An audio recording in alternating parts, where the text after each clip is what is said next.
முதலாக மக்கள் பயன்படுத்தியது தமிழ் மொழி என்பதுதான் அது. The language spoken here is one of our mother tongues.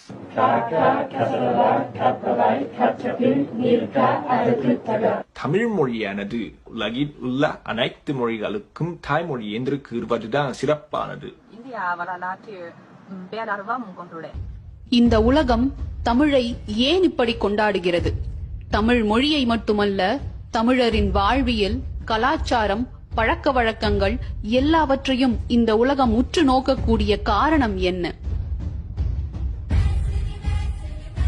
Pandian, அம்மா, அதியமான், மருதை, சேலம் இவையெல்லாம் தமிழ் பெயர்கள் என்று உங்களுக்கு தெரியும். இவையெல்லாம் ஊர் பெயர்கள் என்று சொன்னால் இதில் ஆச்சரியப்படுவதற்கு ஒன்றும் இல்லை. ஆனால் இந்த ஊர்கள் எல்லாம் தமிழ்நாட்டில் இல்லை, உலகம் முழுவதும் பரவி இருக்கிறது என்று சொன்னால் உங்களால் நம்ப முடியுமா? இது பாண்டியன் என்ற ஊர் இருக்கிறது. அமெரிக்காவின் கலிபோர்னியா மாநிலத்தில் அம்மா என்ற பெயர் கொண்ட ஊர் இருக்கிறது. துருக்கியில் அதியமான் என்ற ஊர், நார்வேயில் ஊரான் என்ற ஒரு இடம், ஜப்பானில் மருதை, இங்கிலாந்தில் சேலம், கனடாவில் வெல்லூர், உலகில் 24 இடங்களின் பெயர் மதுரை என்றுள்ளது.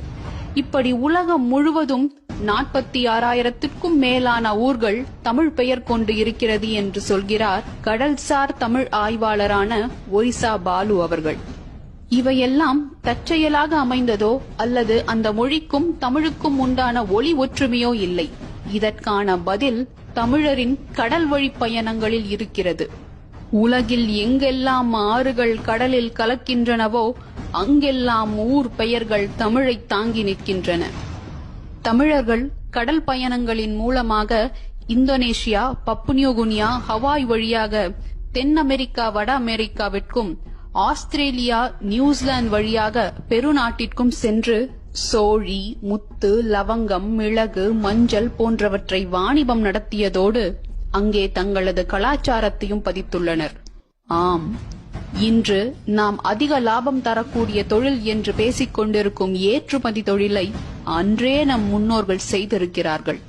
எந்தவித நவீன போக்குவரத்து வசதியும் இல்லாத பல்லாயிரம் ஆண்டுகளுக்கு முன்னர் தமிழன் எப்படி இத்தனை தேசங்களுக்கு பயன்